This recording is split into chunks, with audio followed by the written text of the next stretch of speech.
Olá, tudo bem? Como é que vai, nosso querido concurseiro? Então, nós começamos a nossa primeira aula de Código Penal. Ora, primeiro a gente tem que se situar, né, nessa legislação. O direito penal, que muitas vezes a gente confunde com o Código Penal, o direito penal, ele é basicamente subdividido em três partes, né? O Código Penal, o Código Processual Penal e a Lei de Execução Penal. Tá? São essas três partes que formam o direito penal. Então, o Código Penal é uma das partes do direito penal. E ainda, na maioria dos concursos, existem as leis extravagantes, né? E estas leis, por exemplo, Estatuto da Criança e do Adolescente, a Lei Anticorrupção e uma série de outras leis. Mas o direito penal vai ser dividido em três e nós vamos começar hoje a nossa primeira aula de Código Penal. E interessante, quando a gente fala em lei, né? Vocês sempre vão ouvir essa expressão pra gente, lei. Só que vocês já percebem que o nosso Código Penal, lá de 1940, deixa eu pegar aqui, ó. Não, só um pouquinho, quero pegar um marca-texto, pessoal. Isso. Ela é um decreto-lei. Ela é um decreto-lei. Ela não é uma lei ordinária, né? Então, o presidente da República fez um decreto-lei. Naquela época existia o decreto-lei, tá? Eu fiz parte de uma banda que se chamava, banda de rock da década de 80, que se chamava Decreto-Lei, tá bom? Tu vê que é bem antigo o nosso Código Penal, apesar dele já ter passado por diversas reformulações, ele ainda é um Código Penal que eu considero desatualizado, mas ele veio evoluindo, né?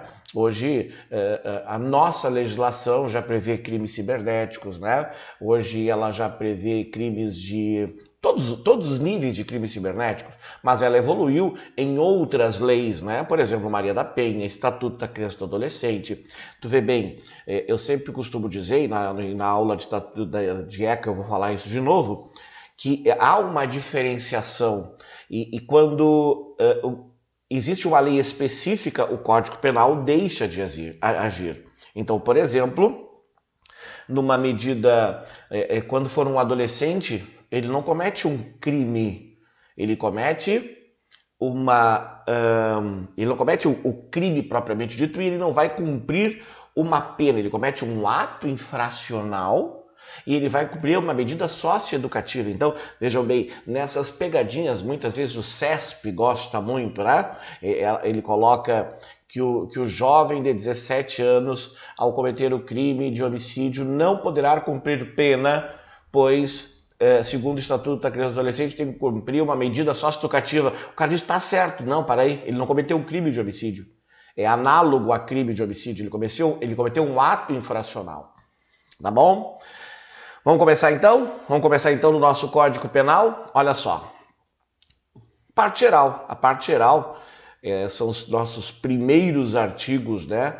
E depois nós vamos para a parte específica, mas ainda vai demorar. São umas 3 aulas da parte geral. Não há crime, ó, anterioridade da lei. Não há crime sem lei anterior que o defina.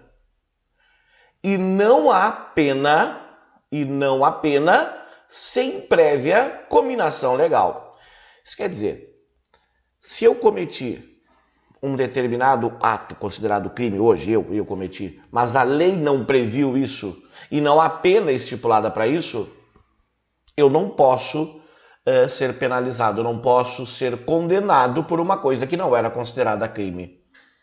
Tá certo? Então, por isso que muitas vezes, há uns 10 anos atrás, nos crimes cibernéticos, não era previsto o crime. Então o juiz tentava alguma analogia para conseguir enquadrar o cara que fazia algum tipo de crime cibernético. Hoje não, hoje é previsto. Só que eu quero que tu saiba o seguinte, ó. Crime ou contravenção. Isso aqui é um probleminha do nosso Código Penal, porque ele é muito antigo, ele só falaram crime.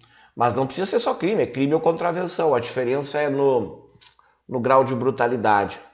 E quando a gente fala pena, também é pena ou medidas de segurança, tá? Então, estejam atentos a isso. Mas eles não complicam com isso, é só para tu saber, porque durante o Código Penal a gente vai ter classificação de crimes e contravenção, né? As questões vão falar em crime e contravenção, a diferença de crime e contravenção não é na aula de hoje, mas No Código Penal, no artigo 1, fala somente crime.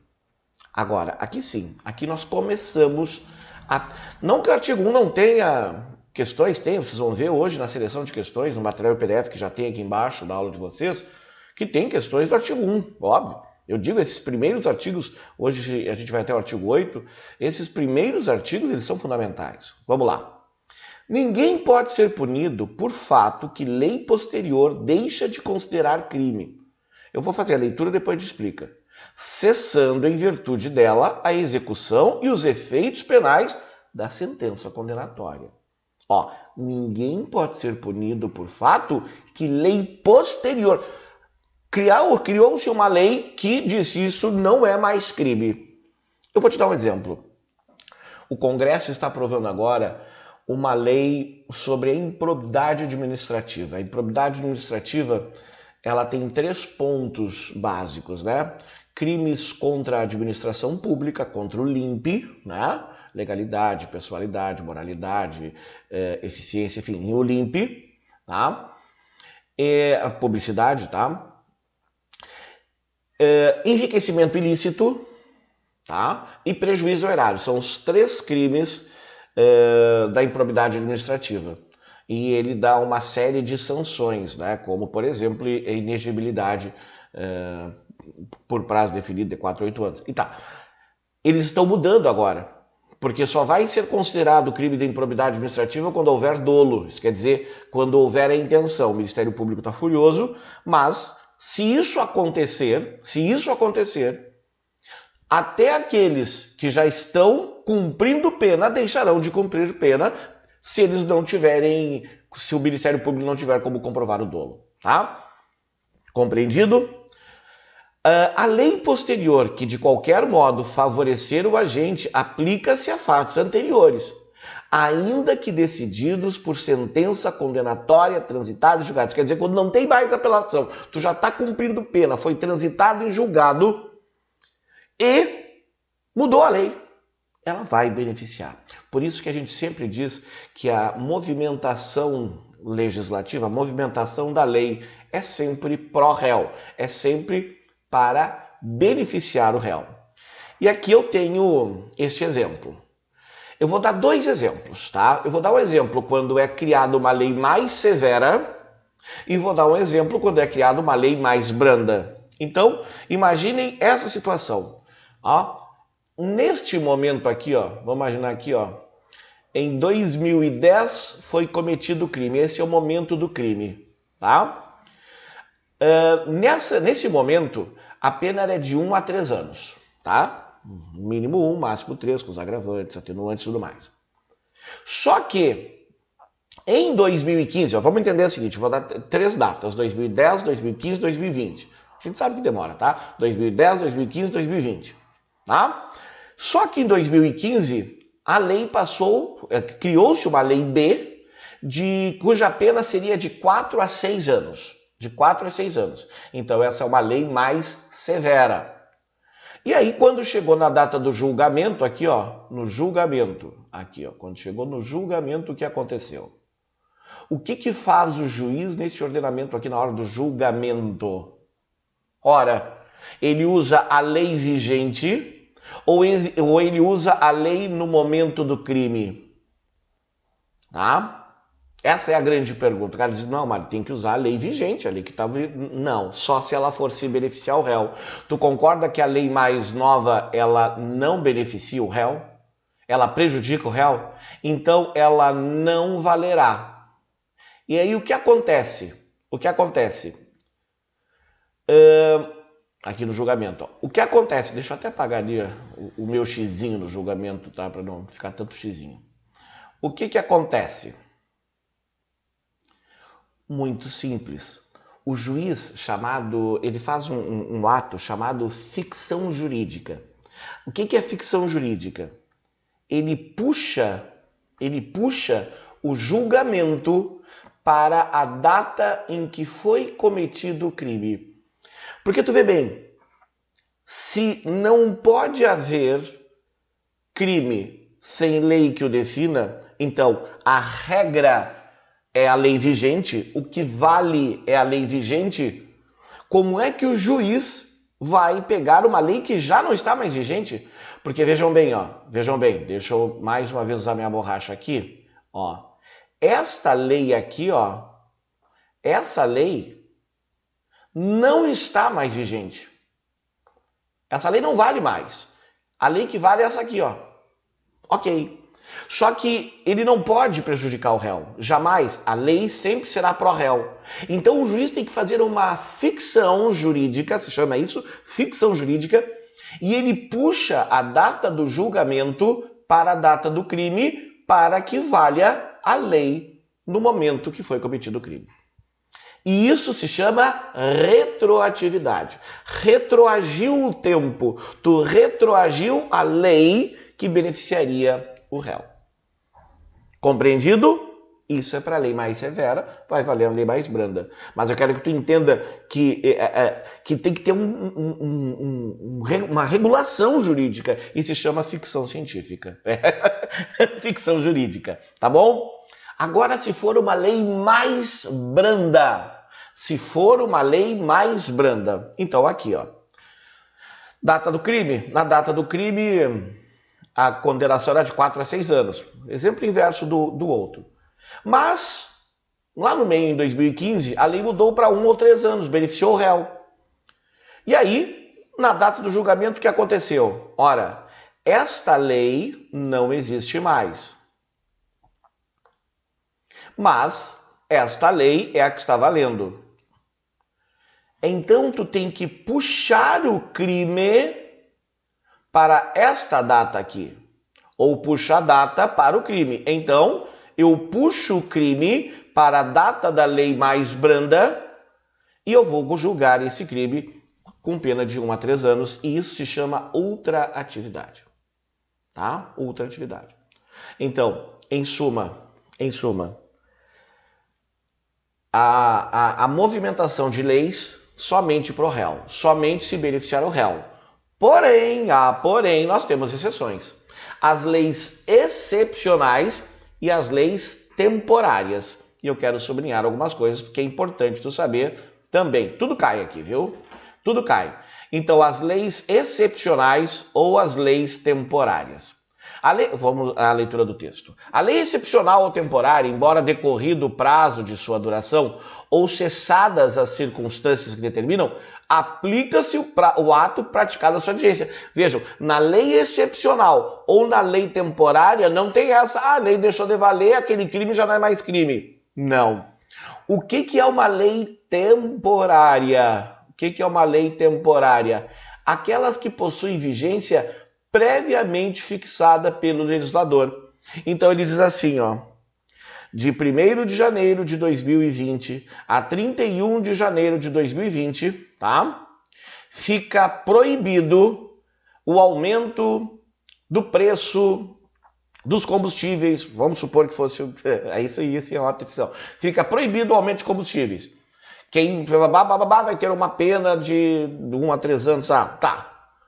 Então, se o dono do posto aumentou o preço do combustível numa lei que tinha vigência de 1 ano, mas ele só vai ser julgado em 2023, já não existe mais a lei não está mais em vigor. Na lei temporária, que tem tempo determinado, ela tem tempo de início e tempo de fim, não interessa o pró-réu. Ele vai ser julgado pela lei, tá? Então, durante a sua vigência, aplica-se o fato praticado durante a sua vigência, independentemente da lei estar vigente. E as leis excepcionais, então tu já entendeu o que é uma lei temporária, tá bom? Uma lei temporária. E as leis excepcionais é assim, ó. Por exemplo, vou dar um exemplo agora bem atual. Durante a pandemia, os supermercados não poderão alterar os preços as farmácias não poderão reajustar os medicamentos que tangem a tratamentos secundários e tratamentos de diabetes e tratamentos parará. Não pode, tá? Não, veja, ela não é temporária, é durante a pandemia. Então, durante a pandemia, isso acontece muito com catástrofes, né? Por exemplo, agora está tendo erupção do vulcão. O governo lá do país, na África, ele pode dizer o seguinte: enquanto estiver no estado de emergência de erupção do vulcão, não poderão ser reajustados os preços dos alimentos. Tu vê, ela é excepcional, mas ela não é temporária, porque se a pandemia durasse aqui no Brasil 1 ano, ela duraria por 1 ano. Se durasse 1 ano e meio, ela duraria por 1 ano e meio. Então, esta é a lei excepcional. Então, muito cuidado. Lei temporária tem prazo de início, tem prazo de fim. A lei excepcional é enquanto durar a emergência, enquanto durar a situação excepcional. Mas o que diferencia da outra é que jamais será pró réu. Se ele cometeu o ato, né? Se ele cometeu o crime durante a vigência da lei, ele será julgado de qualquer forma, mesmo que a lei já não esteja mais em vigor. Ficou claríssimo isso? Então, nós temos lá atrás, ó, aqui atrás, deixa eu ver se eu chego lá rapidinho, ó. Aqui, ó, lei penal no tempo, que ninguém será punido por fato que lei posterior deixe de considerar crime, ou a lei posterior que de qualquer modo favorecer o agente, aplica-se a fatos anteriores, tá? E com a exceção, então a lei mais severa, mais branda, retroatividade, ultratividade, ou as leis temporárias excepcionais, que neste caso não vale. Vamos adiante. Vejam que tudo eu tento dar um exemplo para tu fixar, tem que ter um exemplo. Vejam só a leitura não me interessa. Só a leitura não me interessa. Se não tu lia o Código Penal, não precisa fazer um curso comigo. Tudo eu faço um mnemônico, tudo eu faço um desenho, tudo eu faço alguma coisinha para tu te lembrar do conteúdo. Então vamos lá. Tu vê que eu pulei o artigo 5º da territorialidade, eu fui pro 4º e pro 6º, mas eu vou ver o 5º, tá bom? Eu vou ver o 5º. Mas é que o 4º e o 6º, eles falam sobre a mesma coisa, só que um é o tempo do crime e o outro é o lugar do crime, tá? Eu sempre faço isso nas aulas de penal. Considere-se, olha só, eu sempre faço a leitura do artigo e depois a gente faz o comentário e dá o exemplo. Considera-se praticado o crime no momento da ação ou omissão. Vejam, crime é tanto ação como omissão, ó. Ação ou omissão, fez que não vi, tá? Ainda que outro seja o momento do resultado. Então, essa é a teoria da atividade. O que é a teoria da atividade? É considerado o tempo do crime o momento em que tu praticaste, é da ação e não do resultado. Então, por exemplo, se o crime foi cometido no dia 26 de dezembro, vamos supor que no Natal tu saíste depois das festas, foste para uma festa, e no dia 26 de dezembro, já era 26 de dezembro, tu cometeste um crime X lá, tá? Um homicídio, cuja pena era de 4 a 6 anos, tá bom? Só que no dia 28 de dezembro, o cara morreu. E aí, a pergunta é, qual é o momento do crime? É o 26 de dezembro, 25 de dezembro, ou o 28 de dezembro? Não é no resultado, é no momento do crime. É no momento do crime. E nós vamos ter uma aula que fala sobre o crime continuado, né? O crime continuado é o crime de sequestro e tudo mais, que a gente vai trabalhar ainda mais à frente. Então, a teoria da atividade, não do resultado. É o momento do crime e não o resultado do crime. Agora, vejam bem, o tempo do crime é a teoria da atividade. O lugar do crime, tá? Eu vou dar um outro exemplo. Tá? Olha aqui que legal. Eu volto para o artigo 4º e vou misturar um pouquinho. Nós sabemos que adolescente é de 12 a 18 anos. 18 anos para frente já é considerado adulto. Vamos supor que tu faça aniversário e tu foste... Vamos supor assim, ó. Tu tenhas 17 anos e tu sabe... no dia 10 de novembro e no dia 11 de novembro tu faz aniversário, tá? E tu saiu com teus amigos para comemorar no dia 10 de novembro, às 9 horas da noite. 11h30, tu sai do restaurante, encontra um desafeto teu, tu tira a arma e, com 17 anos, e pá, dá 3 tiros no magrão. Tentativa de homicídio porque o cara não morreu. Foi levado para o hospital. Tá? E no dia 11 de novembro, às 2 da manhã, isso quer dizer, o crime aconteceu às 11h30 da noite, às 23h30 do dia 10 de novembro, olha só. E o cara veio a falecer às 2 da manhã, 3 horas depois, do dia 11 de novembro. Vocês sabem que o que considera a idade de uma pessoa para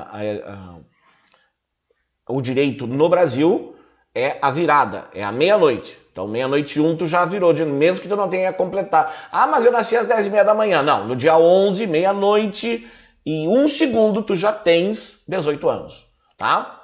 Mas então vejam bem, ele cometeu o crime, ele deu os 3 tiros com 17 anos. E o cara morreu com 18 anos. Pergunta, ele vai responder pelo ECA? Ele vai ter cometido um ato infracional análogo a crime de homicídio? Ou ele responderá pelo Código Penal por crime de homicídio?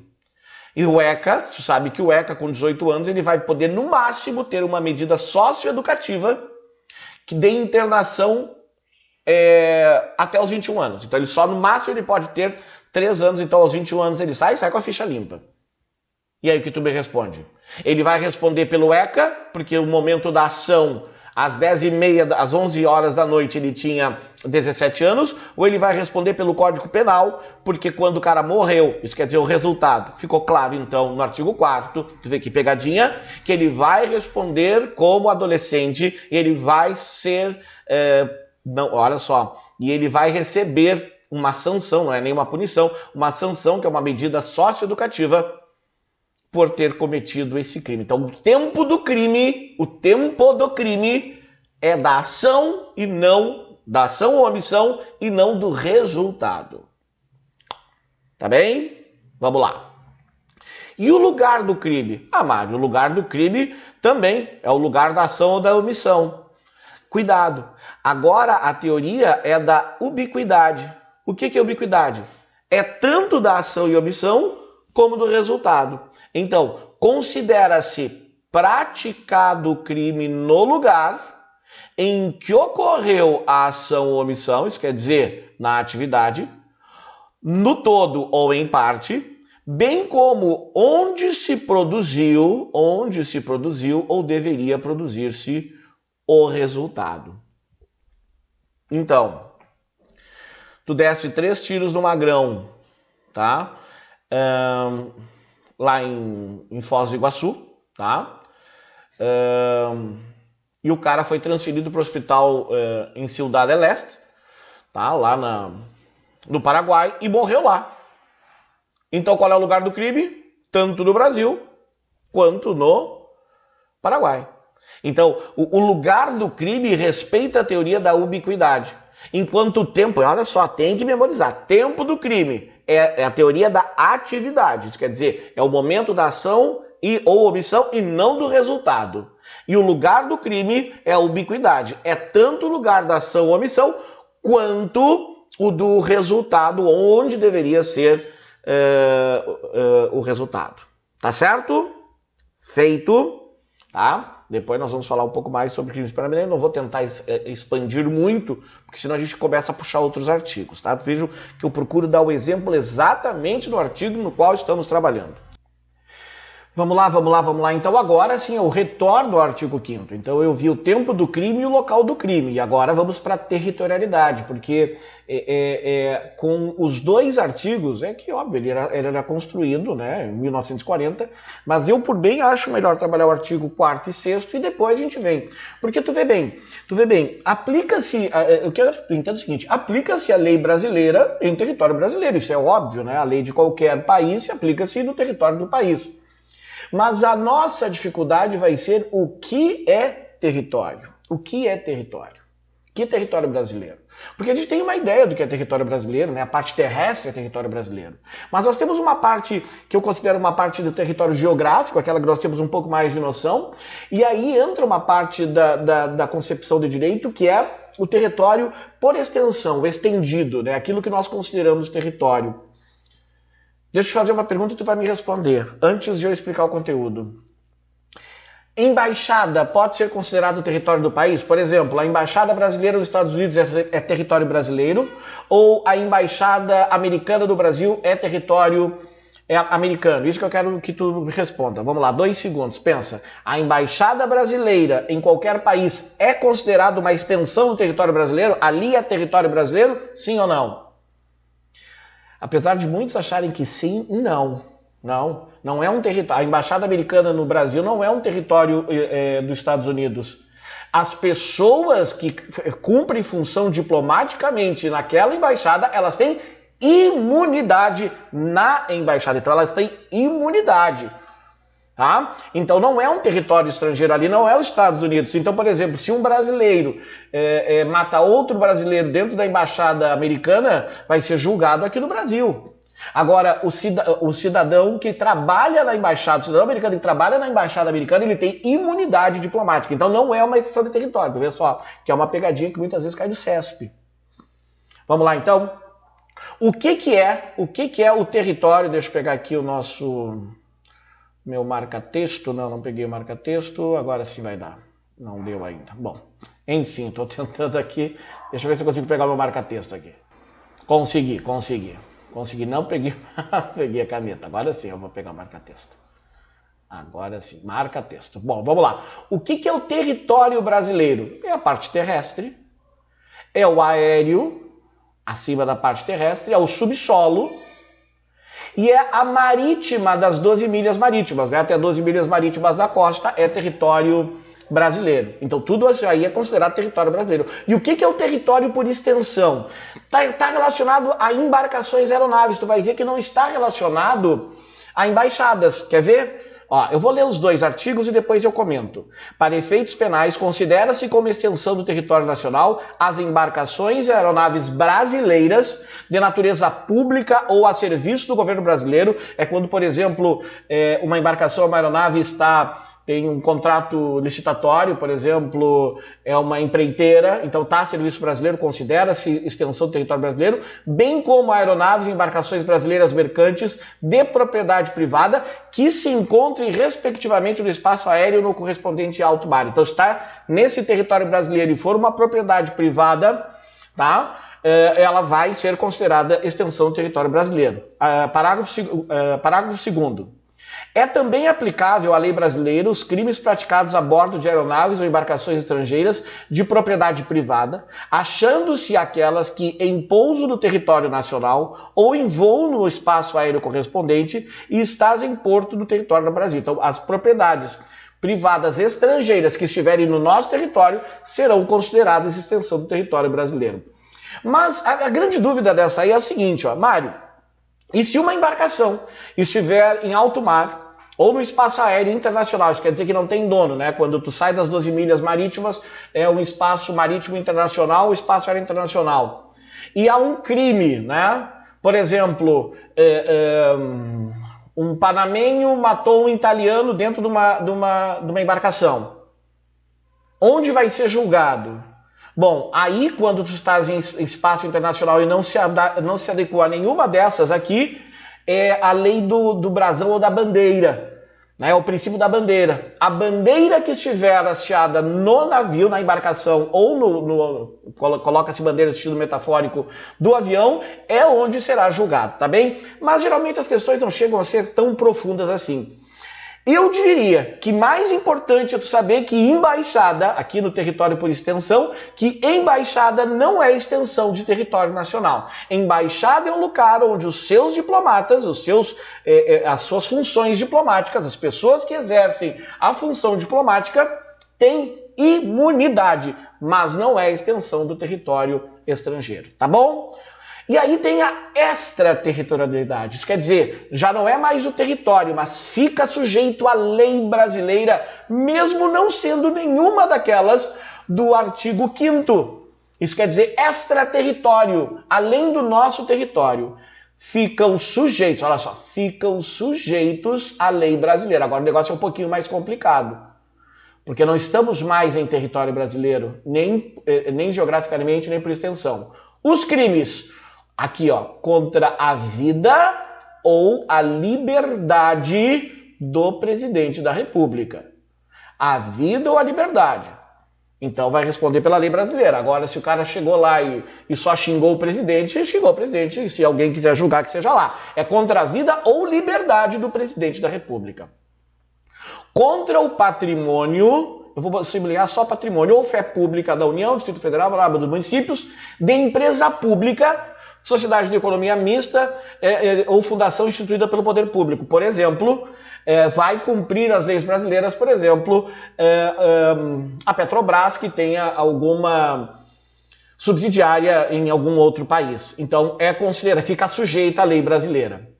Contra a administração pública, por quem está a seu serviço. Olha só, se alguém cometer o crime contra a administração pública, quais são os crimes contra a administração pública? Lembra?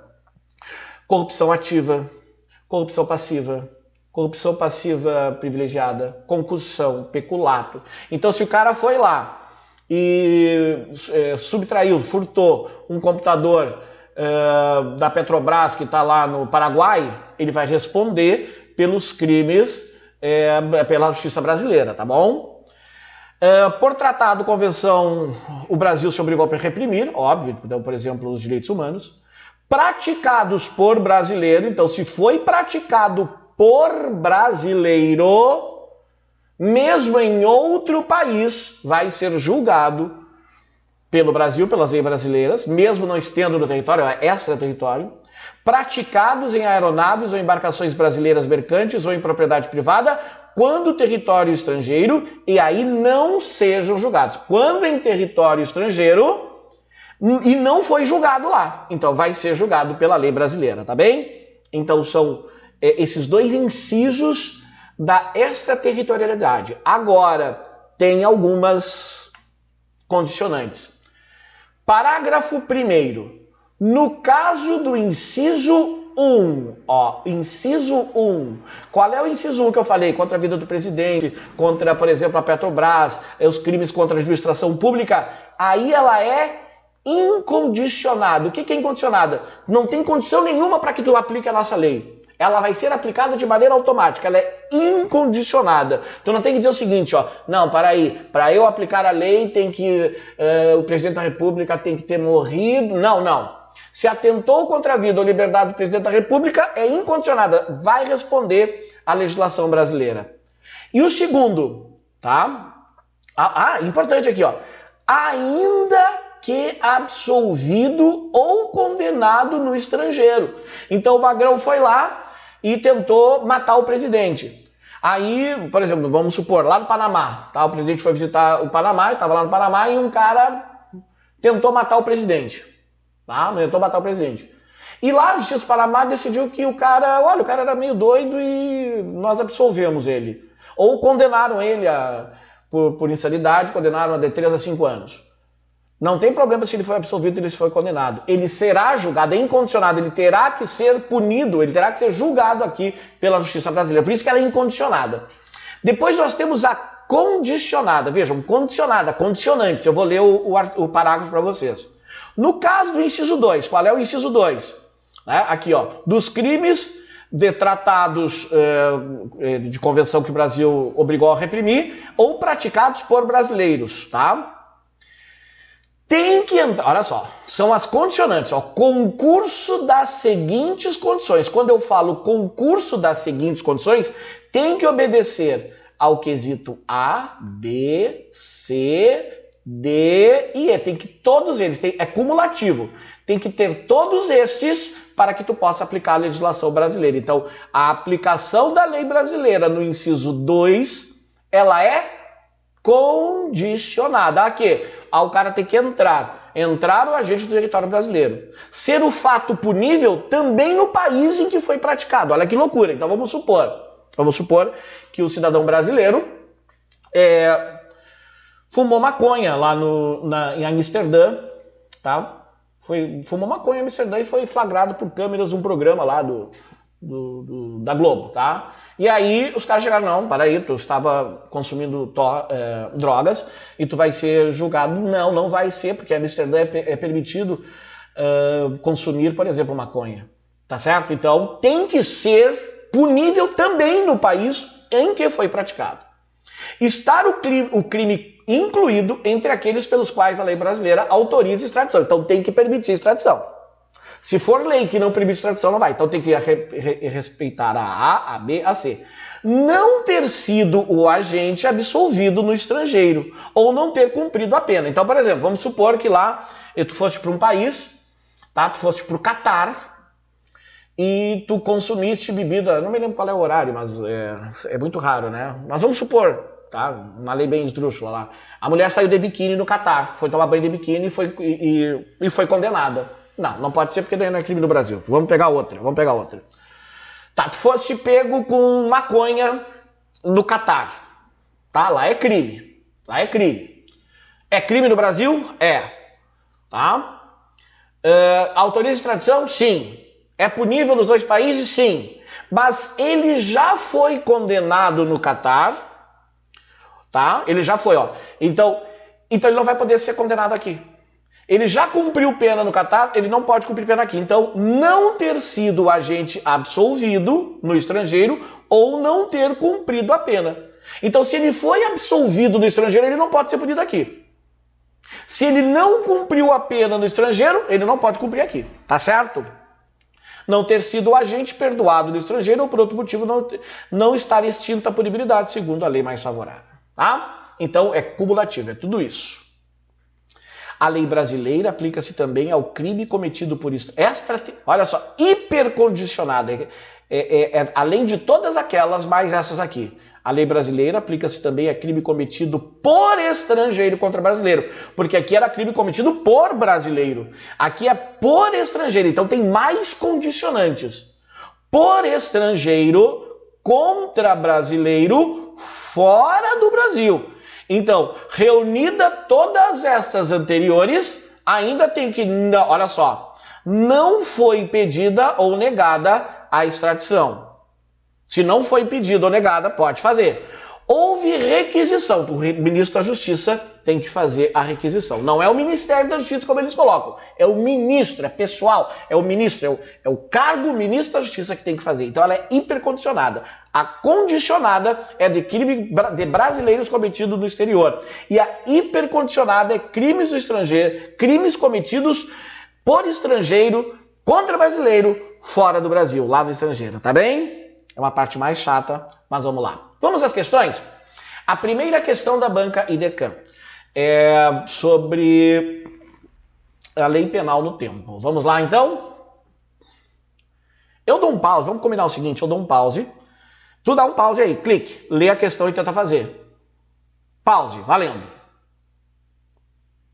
E aí, tudo bem? Viu? Eu dou 2 segundos, né? Tu é que dá pause aí, fica 5, 10 minutos se tu precisar. Em 10 de janeiro de 2017, Robson praticou um delito previsto na Lei A, cuja pena é de 3 a 6 anos. Ok, vou mudar a cor. Vou mudar a cor porque vai ser importante. Aqui.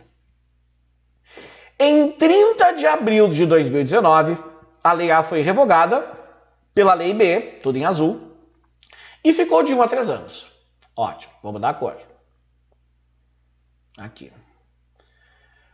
Ocorre que em 20 de 5 de 2020 entrou em vigor a Lei C, revogando a Lei B, praticada por Robson com a reclusão de 2 a 4 anos. Ótimo. Vamos lá agora então. Vamos pegar aqui um vermelhinho, tá?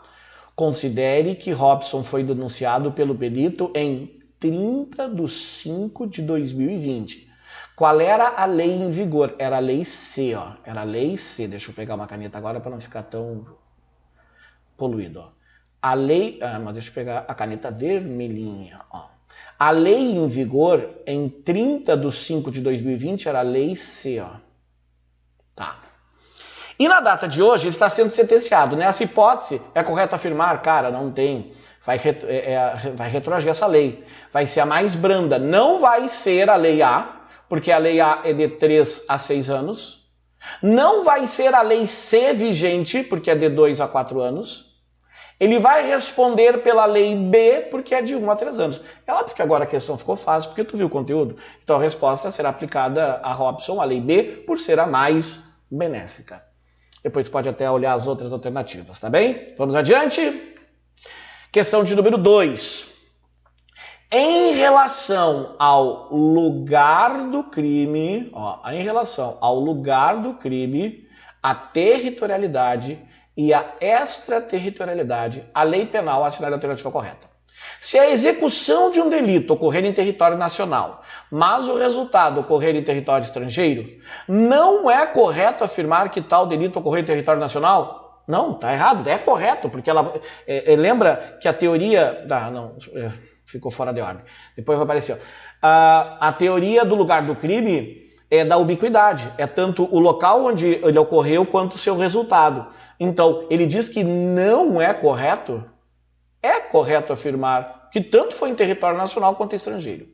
Ficam sujeitos à lei penal brasileira, embora cometidos no estrangeiro, independentemente de condições.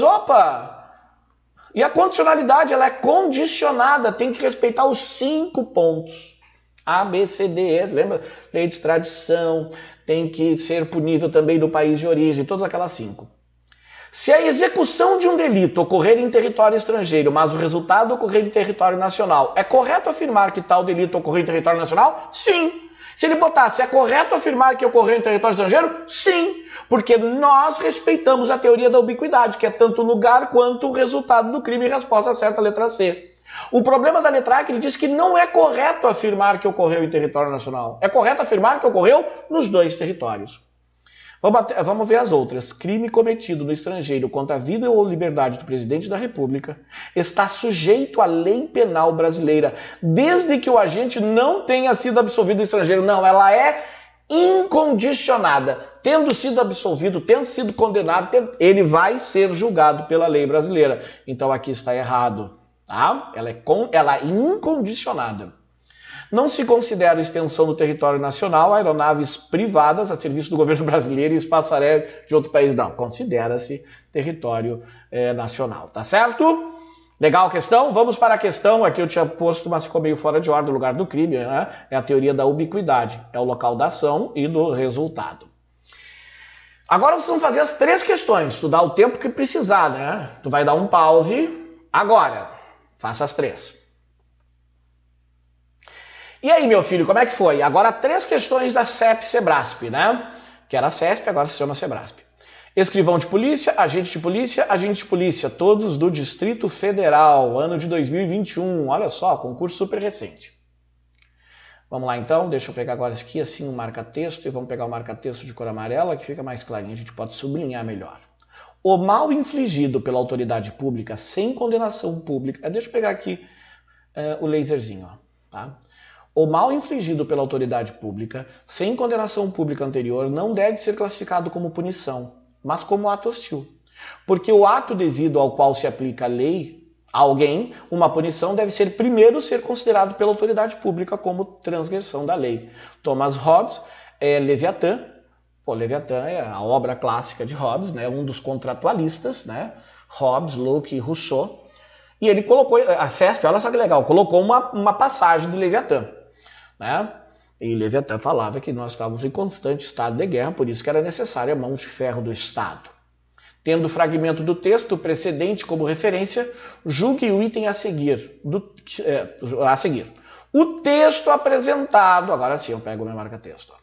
O texto apresentado faz referência ao princípio da irretroatividade da lei penal? Correto, pessoal, correto. Não há crime sem lei que o defina.